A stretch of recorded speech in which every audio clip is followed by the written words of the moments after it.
Hello बच्चों, let's read the question. The question says in meiosis division is option A first reduction and second equational, option B first equational and second reduction, option C both reduction, option D both equational. Question में हमसे पूछा गया कि meiosis में division कैसी होती है.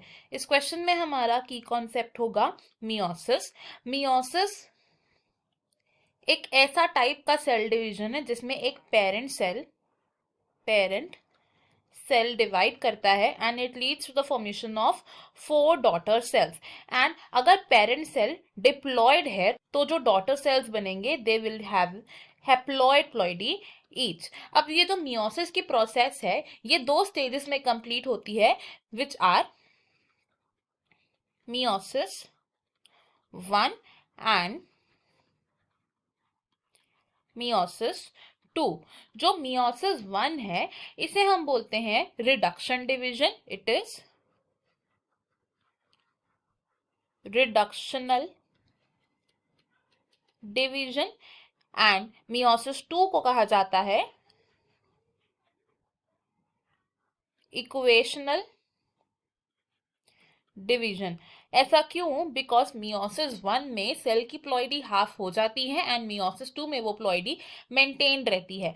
For example अगर हमारे पास ये पेरेंट सेल है which is diploid, this is parent cell. जब ये पेरेंट सेल अंडरगो करेगा मियोसिस 1 के तो it will produce 2 daughter cells और इन 2 डॉटर सेल्स की प्लॉइडी हो जाएगी n, यानी कि जो डॉटर सेल्स की प्लॉइडी है वो पेरेंट सेल की प्लॉइडी से हाफ है. अब नाउ जब ये डॉटर सेल्स एंटर करेंगे इनटू द मियोसिस 2 तो देन इवेंचुअली हमारे पास फॉर्म होंगे 4 डॉटर सेल्स एंड सभी डॉटर सेल्स की प्लॉइडी कितनी होगी? n ही होगी, यानी कि हैप्लॉइड ही होंगे. तो हमने क्या देखा कि n से प्लॉइडी n ही रह रही है इन मियोसिस 2. तो इसलिए फर्स्ट फेज को हम बोलते हैं reduction division and second meiosis को बोलते हैं इक्वेशनल डिवीजन. तो ऑप्शंस अगर देखें तो ऑप्शन ए हमारा यहाँ करेक्ट है एंड बाकी के ऑप्शंस हमारे रॉन्ग हो जाएंगे. I hope you have understood it well. Best of luck. Thank you.